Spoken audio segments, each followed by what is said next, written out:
नमस्ते दोस्तों, कैसे हैं? आशा करती हूँ अच्छे ही होंगे। तो फिर से आपकी बहन और एक कहानी लेके आई है आत्मा कंगाल के। तो दो दोस्त थे, एक सुरेश और रमेश नाम के दो दोस्त थे। तो सुरेश और रमेश दोनों रसगुल्ला का व्यापार करते थे। व्यापार मतलब कि बाहर से लेके गांव गांव में जाके रसगुल्ला बेचते थे। तो आपको तो पता है पहले के लोग ऐसे ही करते थे, गाड़ी का व्यवस्था नहीं था तो पैदल ही गांव गांव में रसगुल्ला बेचते थे।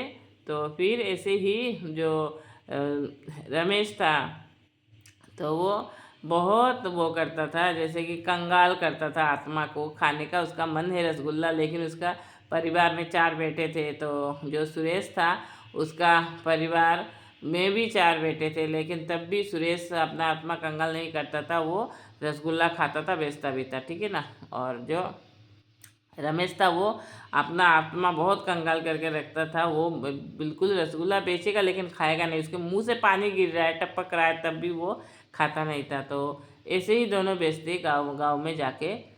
तो एक दिन क्या हुआ, उसके सुरेश वो अपना रसगुल्ला ऐसे ही बहुत चलते चलते बहुत हैरान हो गया। तो एक जगह में जाके बैठ के वो रसगुल्ला खा रहा है बैठ के। तो उसके दोस्त को बोला, अरे दोस्त तू भी, तेरे उस मतलब वो है ना रसगुल्ला बेचने का जो पतीला है उसमें से निकाल के एक रसगुल्ला खा, देखना इतना आत्मा संतुष्ट हो जाएगा, ठंड हो जाएगा। सिर्फ बेचने से तो काम नहीं चलता है दोस्त, खाना भी पड़ता है।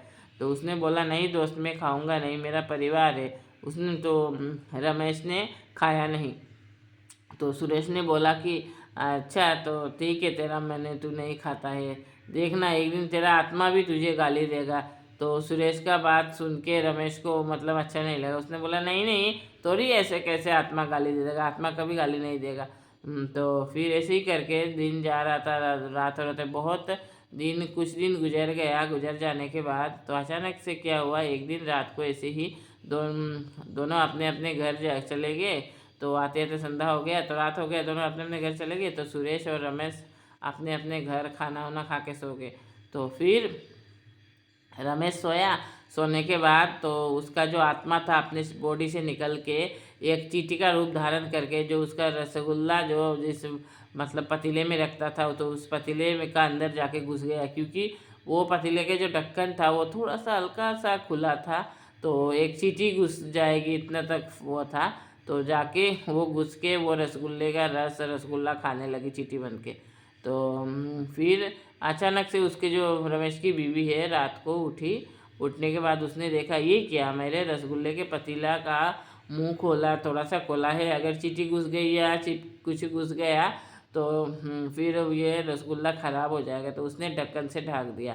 तो फिर सुरेश भी उधर सो रहा है अपने घर में। तो वो लोग आसपास में ही रहते हैं दोनों दोस्त। तो वो अपने घर में सो रहा है। तो रात को भगवान उसके नारायण जी आए, आके बोले, बेटा वो सुरेश, तेरा तो दोस्त जो रमेश है ना, अगर और कुछ देर ऐसे मतलब वही पतीला का अंदर रहा तो वो मतलब अपने शरीर में उसका जान नहीं जाएगा, वो ख़त्म हो जाएगा।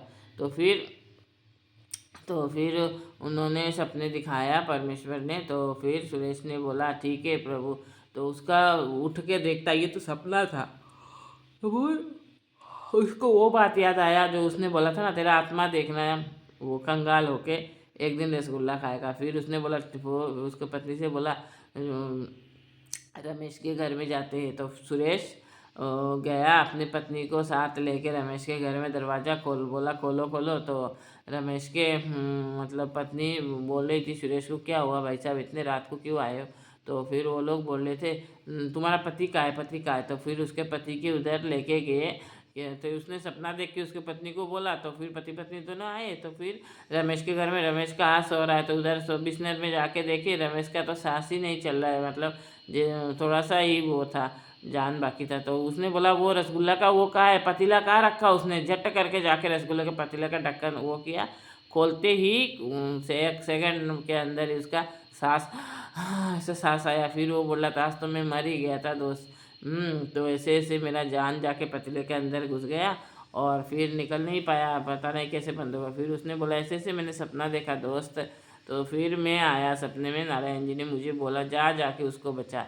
तो इसीलिए मैं कहता हूँ ना दोस्त, कभी भी अपने आत्मा को कंगाल मत करो। तू अगर आत्मा को इतना कंगाल ना करता तो ऐसे ही आत्मा जाके चींटी बन के नहीं वो घुसता। आत्मा शरीर में आता है तो उसको जितना भी मतलब हो सके उतना उसको वो रखना चाहिए, आत्मा को खुश रखना चाहिए, ना कि आत्मा को कंगाल करना चाहिए। तूने अपने आत्मा को कंगाल किया, इसी वजह से ऐसे हुआ।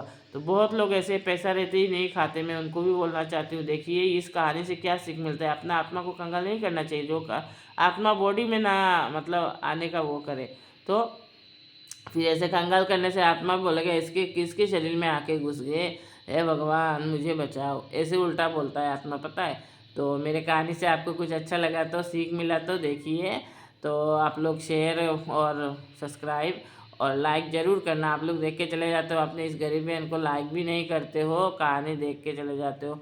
और मेरा कहानी पूरा देखना दोस्तों, ऐसे ही करके अपने इस गरीब बहन को सपोर्ट करते रहे। जय श्री राम।